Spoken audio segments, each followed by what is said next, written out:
Selamat datang di Aftersound Review. Kali ini gue mau review salah satu brand Indonesia lagi nih. Ini adalah Stephen Acoustic dari Bro Stephen Sinanta. Sebelumnya thank you dulu untuk Bro Stephen Sinanta yang udah minjemin ayam ini ke gue, jadi gue bisa review. By the way, gue udah pernah review sebelumnya ayam dari Stephen Acoustic, bisa dilihat di suggested videos di atas.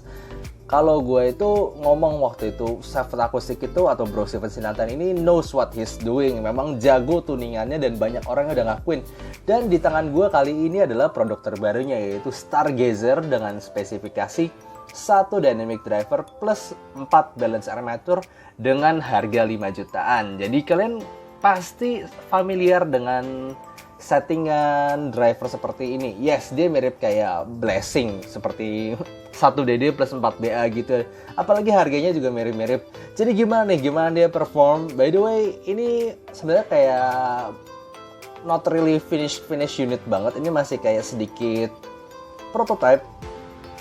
Karena gini, ini housing gue tanya kan. Jadi ini yang udah fix apa aja? Jadi yang udah fix adalah bentuk housingnya bakal segede ini, cukup gede ini, cukup tebel.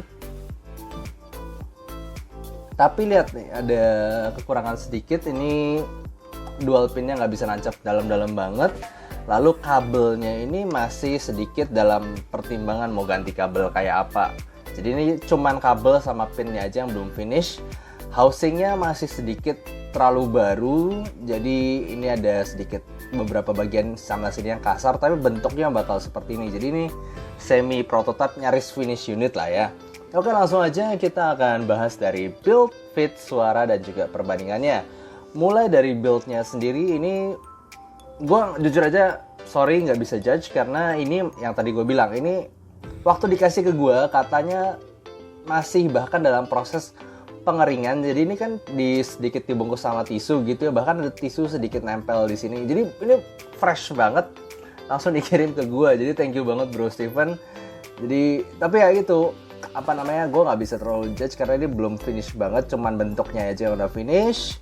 Lalu kemudian kabelnya juga ini. Tapi gue dari berdasarkan apa yang dia pernah lakuin sebelumnya di seperti RD7B itu, buat gue udah cakep banget, bagus banget, benar-benar smooth. Lalu kemudian untuk fittingnya, buat gue ini fittingnya enak banget. Seperti RD7B yang tetap badannya gendut, tapi kalau dicoba di kuping, itu gue bisa dengerin selama berjam-jam tanpa ada kesakitan, tanpa ada keberatan atau sakit-sakit, gak ada tajam-tajamnya sama sekali. Sudutnya itu udah bagus banget. Walaupun kalau dilihat di foto memang pesannya gendut gitu ya, dan gak nyaman. Ini nyaman loh guys, serius ini nyaman. Dan buat gue untuk fittingnya itu gini, gue di provide sama Bro Stephen itu dua tipe dua tipe ear tips. Yang satu pakai Azla, yang satu pakai begini. Gue nggak tahu ini ear tips apa sih, tapi kalau pakai Azla itu somehow nggak terlalu ngesil di kuping gue dan nggak bisa. Tapi buat gue kalau dengar ayam ini harus cukup ngefit biar bassnya itu cukup keluar. Tapi let me tell you, kalau udah fitnya bagus, sudah kedap dengan bener, itu bassnya bagus banget. Oke, langsung aja kita bahas ke suaranya.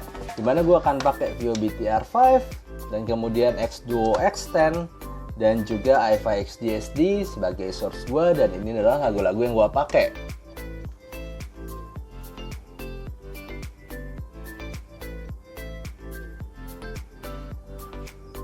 Untuk tonal dari Stargazer ini, waktu gue denger pertama kali ya, gue bilang wah ini mendekati Harman banget. Jadi apalagi gue paling familiar sama vokalnya Harman kan ya. Kalian tahu Harman sama Diak Neutral itu memang selalu jadi preferensi gue untuk ngejudge tonal gitu ya, untuk banding-bandingin tonal. Dan buat gue ini seperti apa ya, seperti Harman yang ada sedikit tambahan lagi, treble-nya lebih maju sedikit gitu lah ya, gampangnya ngomongnya. Tapi bass to mid range-nya itu buat gue mirip-mirip banget ayam gue Harman, kayak Oxygen ataupun S8 ataupun kayak XSS. Tapi ditambah kalau misalnya kalian treble ada roll off, yang ini treble-nya lebih dimajuin lagi begitu. Tapi tetap smooth banget, tetap nyantai banget. Gue gak ngomong nyantai banget, sorry. Tetap smooth banget, tetap terkontrol banget, dan tetap sweet. Jadi kita bahas aja satu-satu. Untuk bassnya seperti yang tadi gue bilang, bassnya itu kalian harus kedap dengan benar, kalau nggak bassnya itu tipis. Karena pertama kali gue nyoba pakai Azla itu gue nggak dapet bassnya. Itu berasa tipis, suara ayamnya jadi buat gue neutral to bright ya. Kalau gue pakai ini jadi mendekati Harman.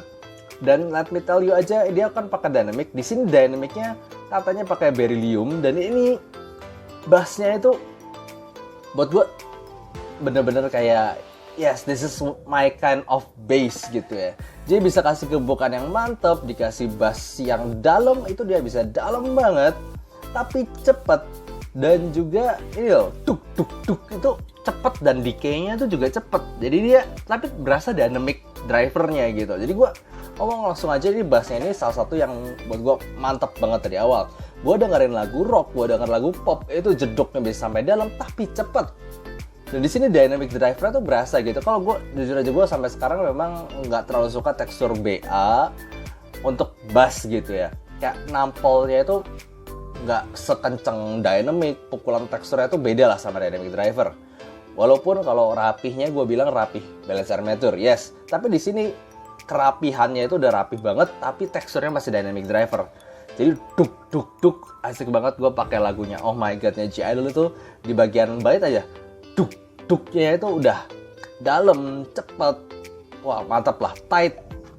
This is everything you want from a bass buat gue tuh ya. Dikasih lagu EDM juga asik, dikasih lagu rock juga bisa cepet, dikasih lagu metal double pedal juga bisa kasih semua. Jadi dari bassnya aja udah mantep banget. Kemudian mid range-nya ini masih tipikal buat gue balance. Mirip kalau misalnya kayak gue dengar kayak XSS, gue dengar kayak S8, itu somehow buat gue balance-nya mirip. Jadi yes, buat gue balance banget. Mau dikasih vokal cowok ataupun vokal cewek itu cukup balance. Dia kasih vokal cowok seperti Il Divo atau Josh Groban, dia suara rendahnya itu masih bisa dapat powernya. Lalu gue kasih lagu Cindy, gue kasih lagu Diana Krall, itu bisa dapat santai-santainya. Olivia Ong gitu nyantainya sampai nada tinggi bisa. Gue kasih lagunya Taeyeon yang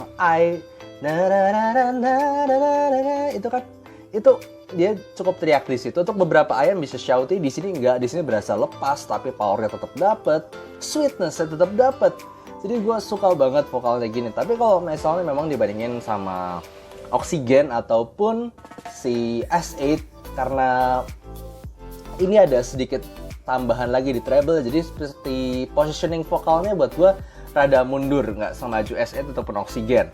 Nah bagian treble-nya ini sebenarnya mirip, nah sekali lagi buat gue mirip Harman, karena dia kalau misalnya gue denger cymbal crash gitu ya, ceras-cerasnya itu berasa nyantai tapi natural. Jadi nggak pernah kasar, nggak pernah in your face, nggak pernah metallic, itu nggak pernah, dan berasa cukup smooth tapi tetap natural, ceras gitu. Gue play lagu violin kayak La Campanella, La Primavera, lagu-lagu Lindsey Stirling, itu bisa cukup maju tapi tetap smooth banget gitu ya. Dan di La Campanella di beberapa nada memang masih rada kerasa kurang sedikit tipis, kurang sedikit accent, kurang sedikit agresif. Tapi overall ini tetap adalah treble yang natural. Sekali lagi yang gue ngomong mirip sama Harman, tapi bedanya seperti treble-nya sedikit dimajuin positioning-nya. Buat gue begitu rasanya. Nah, kemudian untuk teknikalitas juga dia sangat-sangat bagus. Dari soundstage yang pertama kali gue denger, wah ini besar nih soundstage-nya, beneran besar. Gue dengerin lagu Movies, gue dengerin lagu soundtrack-nya gitu ya, Kung Fu Panda yang Hans Zimmer, Pirates of Caribbean, lalu soundtrack-nya Sherlock Holmes. Itu buat gue asik semua. Di sini bisa kasih soundstage yang bagus dan juga separasi yang bagus. Jadi ya imaging pinpoint dari live music, dari show orkestra begitu berasa bagus semua. Pinpointnya bagus, instrumennya bagus, dan juga berasa lah, maksudnya pinpoint ini ada instrumen di sini dan gak nyampur. Jadi buat gue yes, separasi imaging dan soundstage itu bagus di harga 5 juta ini, mantap. Nah gimana nih perbandingannya? Gue akan bandingin dulu dengan ayam yang selalu gue bandingin di harga 4 juta, 5 juta. Buat gue Oxygen itu salah satu favorit gue. Sorry nada jacknya keambil dikit. Nah ini Oxygen tetap buat gue yang spesial banget dari Oxygen adalah bersihnya itu. Oxygen vokalnya lebih bersih, vokalnya lebih maju. Dan yes, gue lebih suka Oxygen untuk bagian vokalnya ya, karena positioningnya lebih maju dan juga tetap lebih bersih. Tapi kalau kita ngomong bass, itu depth-nya mirip antara dua ini, cuman gue ngerasa lebih tight dan lebih cepet ada di Stargazer ini. Untuk vokalnya sebenarnya rasa-rasanya sama-sama mirip, cuma positioningnya dari Stargazer sedikit mundur ke belakang. Tapi rasa smoothness-nya, balance-nya tetap sama, sedikit lebih bersih aja di Oxygen. Untuk bass-nya itu lebih raska lagi. Untuk positioning dan juga porsinya, kuantitasnya itu rada-rada mirip. Tapi di Stargazer ini cuma berasa lebih cepat dikit dan lebih terkontrol sub bass-nya sedikit. Gitu. Kemudian untuk treble-nya lebih maju di Stargazer, sementara di Oxygen berasa lebih cepat roll off-nya, lebih cepat nyantai bagian atasnya. Jadi ini tergantung preferensi lu aja, tapi yang gue bisa bilang kalau Stargazer menang di soundstage dan separasi. Tapi di Oxygen menang di seperti kayak vokalnya lebih maju dan juga suara yang lebih bersih overall. Tapi kalau kita ngomong, ya tadi gue bilang separasi, soundstage gitu, gue dengerin lagu instrumen-instrumen, pinpoint imagingnya lebih bagus di Stargazer. So ya, Stargazer ini langsung mendapatkan approval gue dengan kategori bagus. Nah, gimana dengan dibandingin salah satu brand yang lagi buat gue tuningnya mantap banget, dan ini adalah Sorry Audio yang versi 4 Pro. Nah, ini harganya sekitar 5 jutaan juga,